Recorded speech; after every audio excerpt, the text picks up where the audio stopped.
കൂട്ടുകാരെ, സംസ്ഥാന സാക്ഷരതാ മിഷന്റെ പ്രസിദ്ധീകരണമായ അക്ഷര കൈരളി മാസികയിൽ പ്രസിദ്ധീകരിച്ച വേറിട്ട രചനാശൈലിയാലും കഥകളിലെ മനോഹരമായ ബിംബപ്രതിഷ്ഠയാലും ആനുകാലിക കഥാകാരന്മാരിൽ ശ്രദ്ധേയനായ ഗിഫു മേലാറ്റൂരിൻ്റെ മൊബൈൽ ഫോണില്ലാത്ത ഒരു ദിവസം എന്ന കഥയാണ് ഇന്ന് ഞങ്ങൾ അവതരിപ്പിക്കുന്നത്. അപ്പോൾ നമുക്ക് കഥയിലേക്ക് കടക്കാം. അതൊരു സാധാരണ വെള്ളിയാഴ്ചയായിരുന്നു. അലാം അടിക്കുന്നതിന് മുൻപേ തന്നെ അയാൾ ഉണർന്നു. തലയിണയ്ക്കടിയിൽ തപ്പി ഫോൺ എടുത്ത് പതിവ് പോലെ സോഷ്യൽ മീഡിയ സ്ക്രോൾ ചെയ്യാൻ ഒരുങ്ങി. പക്ഷേ ഫോൺ സ്വിച്ച് ഓഫ് ആണ്. ബാറ്ററി തീർന്നതാവുമെന്ന് കരുതി ചാർജർ ഇട്ട് നോക്കി. ഒരനക്കവുമില്ല. ഫോൺ പൂർണ്ണമായും പ്രവർത്തനരഹിതമായിരിക്കുന്നു. അയാൾക്ക് ചെറിയൊരു വെപ്രാളം തോന്നി. ഓരോ ദിവസവും തുടങ്ങുന്നത് ഫോണിൽ നിന്നാണല്ലോ. അച്ഛനെയോ അമ്മയെയോ വിളിക്കാനും ഭാര്യ ഓഫീസിലേക്ക് വിളിച്ച് എത്തിയോ എന്ന് അന്വേഷിക്കാനും ഏറ്റവും പുതിയ വാർത്തകൾ അറിയാനും എല്ലാം ഫോൺ വേണം. ആദ്യം ഒരു ശൂന്യത തോന്നി. കയ്യിലിരുന്ന ചായയ്ക്ക് പോലും പതിവില്ലാത്തൊരു കയ്പ്. സാരമില്ല, ഒരു ദിവസം ഫോണില്ലാതെ ജീവിച്ചാൽ ആകാശം ഇടിഞ്ഞ് വീഴില്ലല്ലോ, അയാൾ സ്വയം സമാധാനിപ്പിച്ചു. ഓഫീസിലേക്ക് പോകാനായി ബസ് സ്റ്റോപ്പിലേക്ക് നടക്കുമ്പോൾ അയാൾ ചുറ്റും നോക്കി. എല്ലാവരും ഫോണിൽ തല കുമ്പിട്ടിരിക്കുന്നു. ബസ്സിൽ, മെട്രോയിൽ, റോഡരികിൽ പോലും ആളുകൾ ഫോണിൽ മുഴുകിയിരിക്കുന്നു. താനൊഴികെ എല്ലാവർക്കും ഒരു ലോകമുണ്ട് ഫോണിനുള്ളിൽ. ആദ്യമായി താൻ ഒറ്റപ്പെട്ടവനെന്ന് തോന്നി. ഓഫീസിലെത്തിയപ്പോഴും അതേ അവസ്ഥ. സഹപ്രവർത്തകർക്കിടയിൽ തമാശകളും ചിരികളും നിറഞ്ഞു. എന്നാൽ അയാൾക്ക് അതിൽ പങ്കുചേരാനായില്ല.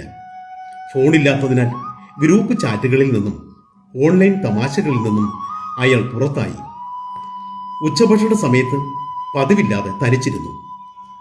സാധാരണ ഫോണിൽ എന്തെങ്കിലും കണ്ടുകൊണ്ട് ഭക്ഷണം കഴിക്കുന്ന ശീലമുണ്ടായിരുന്നതിനാൽ ഫോണില്ലാതെ ഭക്ഷണം കഴിക്കുമ്പോൾ അയാൾക്ക് വല്ലാത്തൊരു അസ്വസ്ഥത തോന്നി.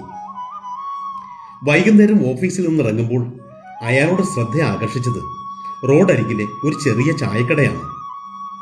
സാധാരണ തിരക്കിട്ട് ബസ് പിടിക്കാൻ ഓടുന്നതിനാൽ അയാൾ ഇതൊന്നും ശ്രദ്ധിക്കാറില്ല. ഒരു ചായ കുടിക്കാൻ അയാൾ കയറി.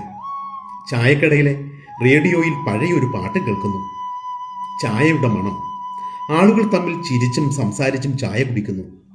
ഫോണിൽ കുടുങ്ങിക്കിടക്കുന്നതിന് പകരം പരസ്പരം സംസാരിക്കുന്ന ആ കാഴ്ച അയാൾക്ക് പുതുമയുള്ളതായി തോന്നി. ചായക്കടക്കാരൻ്റെ അടുത്തുനിന്ന് ഒരു പത്രം വാങ്ങി അയാൾ വായിക്കാൻ തുടങ്ങി. കാലങ്ങളായി പത്രം വായിക്കുന്ന ശീലമില്ലാതായിട്ട്. മൊബൈലിൽ വരുന്ന വാർത്തകളേക്കാൾ വ്യക്തതയോടെ ആഴത്തിൽ കാര്യങ്ങൾ മനസ്സിലാക്കാൻ പത്രവായന സഹായിച്ചു. വീട്ടിലേക്ക് നടന്നപ്പോൾ അയാൾ ചുറ്റും കണ്ട കാഴ്ചകൾ അയാളെ അത്ഭുതപ്പെടുത്തി. പാതയോരത്തെ പൂമരങ്ങൾ, കിളികളുടെ പാട്ട്, ദൂരെ മലനിരകളിൽ അസ്തമയ സൂര്യന്റെ ചുവപ്പ് രാശി. തിരക്കിട്ട് ഓടുമ്പോൾ ഇതൊന്നും കാണാനോ കേൾക്കാനോ അയാൾക്ക് കഴിഞ്ഞിരുന്നില്ല. മൊബൈൽ ഫോണില്ലാത്ത ഒരൊറ്റ ദിവസം അയാളെ പ്രകൃതിയോട് കൂടുതൽ അടുപ്പിച്ചു. വീട്ടിലെത്തിയപ്പോൾ ഭാര്യ വാതിൽ തുറന്നു. അയാളുടെ മുഖത്തെ സന്തോഷം കണ്ട് അവൾ അത്ഭുതപ്പെട്ടു. ഫോൺ ശരിയായോ?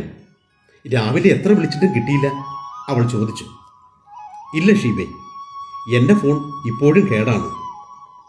പക്ഷേ എനിക്കിന്ന് ഒരുപാട് കാര്യങ്ങൾ കാണാൻ കഴിഞ്ഞു, കേൾക്കാൻ കഴിഞ്ഞു, അയാൾ പറഞ്ഞു. നമ്മളൊക്കെ ഫോണിൽ ഒതുങ്ങിപ്പോവുകയായിരുന്നു. പുറത്ത് വലിയൊരു ലോകം നമ്മളെ കാത്തിരിപ്പുണ്ടെന്ന് ഇന്ന് എനിക്ക് മനസ്സിലായി. അന്നത്തെ രാത്രി അവർ ഫോണിൽ കളിക്കുന്നതിന് പകരം ഒരുമിച്ച് ഭക്ഷണം കഴിച്ചു, ചിരിച്ചു, സംസാരിച്ചു, പഴയ കാര്യങ്ങൾ ഓർത്തെടുത്തു. അയാൾ തൻ്റെ ദിവസത്തെ അനുഭവങ്ങൾ പങ്കുവെച്ചു. ഷീബ അത്ഭുതത്തോടെയും സന്തോഷത്തോടെയും അത് കേട്ടിരുന്നു. പിറ്റേന്ന് രാവിലെ അയാൾ തൻ്റെ ഫോൺ റിപ്പയർ ചെയ്യാൻ കൊടുത്തു. പക്ഷെ ഒരു മാറ്റം അയാളിൽ സംഭവിച്ചിരുന്നു. ഫോണിൻ്റെ ഉപയോഗം കുറച്ച് ചുറ്റുമുള്ള ലോകത്തെ കൂടുതൽ ശ്രദ്ധിക്കാൻ അയാൾ പഠിച്ചു. ഒരു ദിവസം മൊബൈൽ ഫോൺ ഇല്ലാതെ ജീവിച്ചപ്പോൾ നഷ്ടപ്പെട്ടു പോയ പല ചെറിയ സന്തോഷങ്ങളും അയാൾ തിരികെ കണ്ടെത്തി. ആ നിശബ്ദമായ ഒരു ദിനം അയാളുടെ ജീവിതത്തിൽ വലിയൊരു മാറ്റത്തിന് തുടക്കമിട്ടു. അതെ, മൊബൈൽ ഫോൺ ഇല്ലാത്ത ഒരു ദിവസം.